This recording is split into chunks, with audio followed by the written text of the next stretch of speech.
Okay, so here we are in Unit 4, Part 3. We're going to jump over to supply, and this is where you want to kind of take the view that you are the producer. You're the firm of that circular flow model that we talked about. You're the one that's required to produce the goods and services that consumers are going to buy and demand. So you want to view everything that we do here with the eye on making a profit. You want to sell your goods and services for as high a price as you possibly can. And if you can get away with it, by all means do it, because consumers, on the other hand, are trying to get away with getting your goods and services for the cheapest price they can. Okay? But when you're talking about only supply, what we want to do is kind of just ignore everything we learned about demand for a little bit, and we'll put them back together towards the end of this unit. But for right now, you are the producer, and you're wanting to make goods and services for the highest price possible. And so when we talk about the quantity being supplied, this is the amount of goods that you, the producer, will make available for sale based on price. And so that to know that, they have to follow what's called the law of supply. And just like demand, there is a law, and it's a relationship between price and, in this case, quantity supplied. But this law says that as price increases, the quantity supplied increases. In other words, if we can make more money for our product, then we're going to try to produce more product and make more product available for sale. Increase the quantity being supplied to the store shelves. But if the price drops, we don't have as much of an incentive. So we would not want to supply as much. And so the quantity supply will fall when price falls. So basically whatever price does is what quantity supply will do as well.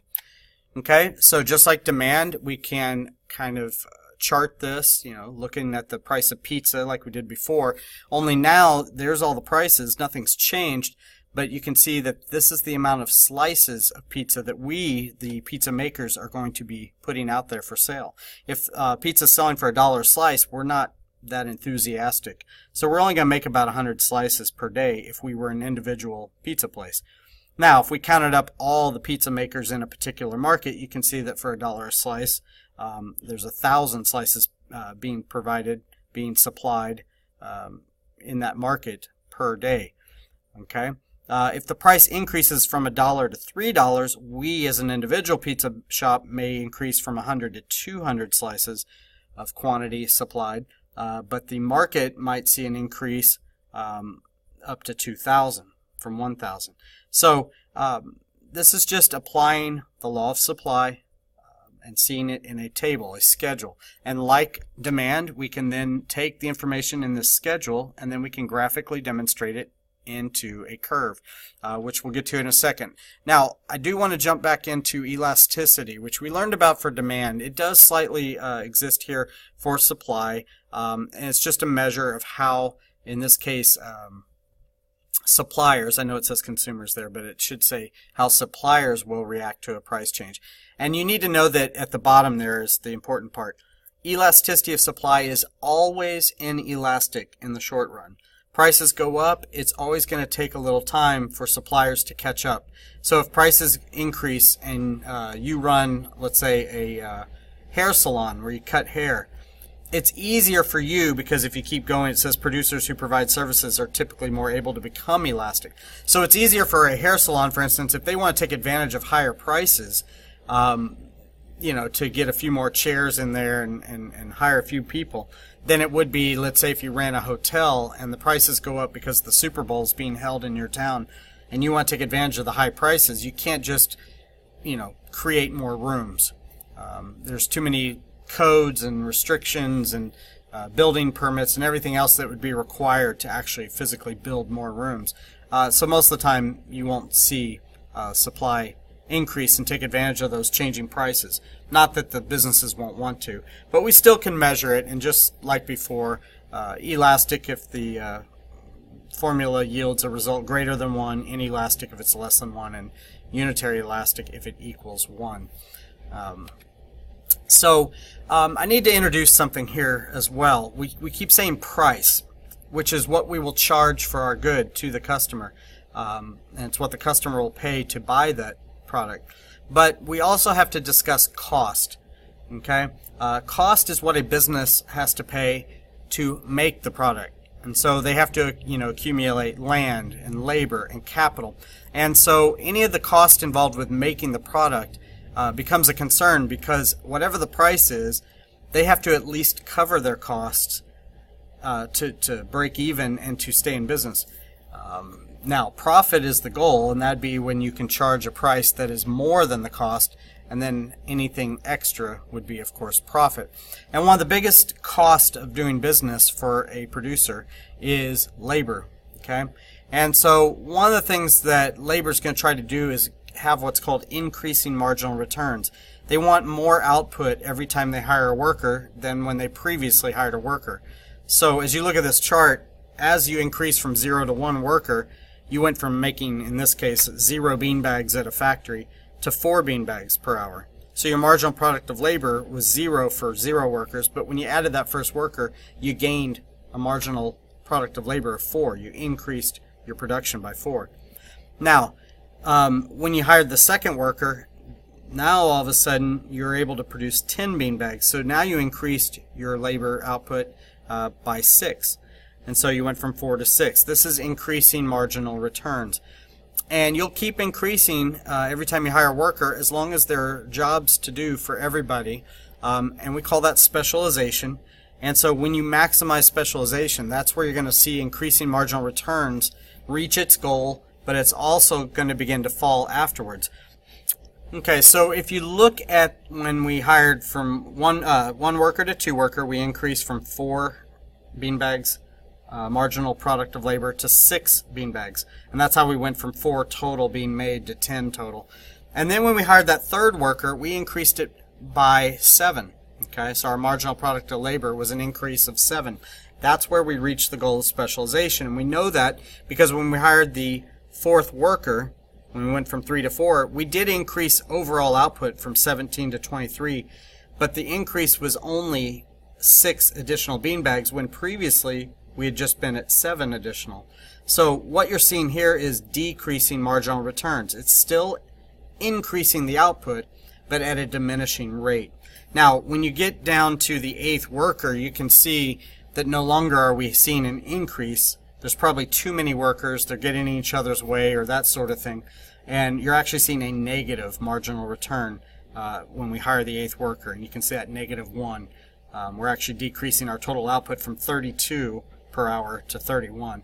And so we probably would not want to hire that 8th worker. Businesses will hire at a diminishing rate because there's always more work to do. But ideally, you're wanting to hire at an increasing rate. And if it's going to be negative, that's usually when they have to either stop hiring, or if you're at work already, this might be when they send you home because they're not bringing in enough money and they're not getting enough output. So they look at things like this based on what the price of the goods are and what they're earning. Okay, and so some other production costs, and what we mean by production costs is all the cost to produce a good. And you can divide it into these categories here. So know the definitions of fixed, variable, total cost, and marginal cost. So then they set output based on this. How do we maximize our profits? Which I've already mentioned is total revenue minus the cost to produce the good, and anything extra is that profit. Okay, and so study this chart. You can kind of get an idea if there was a change in cost for lumber and you make furniture, it's going to decrease the amount of supply that you can have. Now this chart comes in very handily when we are going to then graph, which I mentioned earlier. So here it is, graphing, and if you'll notice, we take the same numbers that were in the schedule and we plot them. Now the supply curve is a little different from demand because you have a positive relationship between the law of supply and the quantity supplied. So when price increases, so does quantity supplied. That positive relationship results in a positive slope, and so the curve for a supply curve slopes up and to the right. Now, just like demand, when we increase the quantity being supplied at every price level, we will shift to the right, and when we decrease at every price level, we will shift the entire curve to the left. When it's a price change only, there is no shift. That also is ceteris paribus. But when there's a non-price determinant, that is when we are going to see these shifts. And so for supply, a little bit different list, but they function the same way if we're thinking of it from the standpoint of the company that's producing the goods and services. So if there's a change in our cost or the availability, that chart we just looked at, that's when you would see an effect. So if our costs go up, we're going to decrease supply and shift the entire curve to the left, because it doesn't matter the price, our quantity is going to decrease at every price level because the cost to make those products has increased. Change in subsidies, which is a government payment to a business. If you're getting more money from the government, you'll be able to increase your supply. If that money is being taken away or you don't get it, then your supply will usually decrease. Change in taxes, so anytime it's going to cost you more to pay taxes, you'll decrease supply. If they lessen the burden, it'll increase supply. Change in law or regulation. If this law or regulation adds more to your cost, you'll decrease supply. If the law or the regulation streamlines something and makes it easier, usually deregulation does that, you would see an increase. Change in technology. Better technology will yield better supply. Change in the number of competitors. More competition means more supply, so you'd see a shift to the right.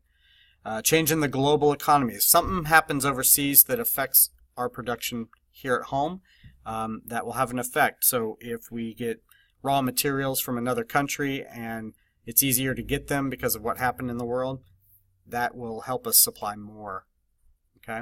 If something raises the price on those raw materials, either land, labor, or capital, and it costs us more to produce, that global happening will have a negative effect and will shift to the left. And finally, just like consumers, producers can have expectations about the future, but we're also going to graph what's happening right now. Okay, so whenever we graph what's happening now. If we expect the price to go up in the future, we're real excited about the future, but that means right now the price is low. So if gas was going to go up to $10 a gallon and we are the oil company, we don't want to supply a quantity of supply right now. We don't want to put a lot of gas at the gas station because that means the price today is much lower. And so we'd rather hold on to our supply and then supply it, let's say Friday, if the prices do go up. So you'd actually see a decrease in supply now, but in the future we would increase supply when that price goes up. Okay, and so that is supply.